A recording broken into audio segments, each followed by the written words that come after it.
Контроверзниот план на американскиот председател Доналд Трамп да го признае Ерусалим како главен град на Израел и да ја премести амбасадата на Соединетите држави од Тел Авив предизвика загриженост во светот. Ваквите потези се во спротивност со долгогодишната политика на Соединетите држави дека означувањето на овој град треба да биде договорено меѓу Израел и палестинците. Председателот Трамп за ова веќе информирал во телефонски разговор неколкумина лидери на Блискиот Исток, вклучувајќи го и палестинскиот председател Махмуд Абас. Од кабинетот на Абас пак велат дека таквата одлука би представувала ризик за мировниот процес на Блискиот Исток. If the American embassy is going to be moved to Jerusalem, this is against the international law, and this will be unacceptable from our side. If this happens, it would complicate things. It would put an obstacle to the peace process. Maybe it will be the end of the peace process.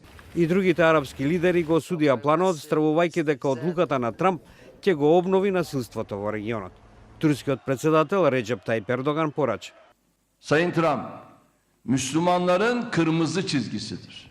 Ерусалим се смета за свето место за трите главни светски религии – јудаизмот, христијанството и исламот, а меѓународната заедница долго време го смета за неутрален.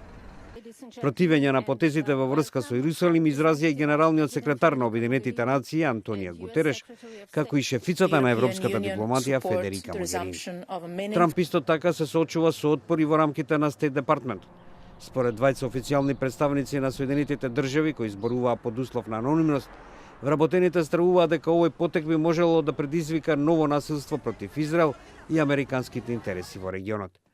Високи американски официјални представници изјавија дека преселбата на амбасадата би можело да биде одложена 6 месеци, но процесот најверојатно ќе биде ставен во движење и би траел 3 до 4 години.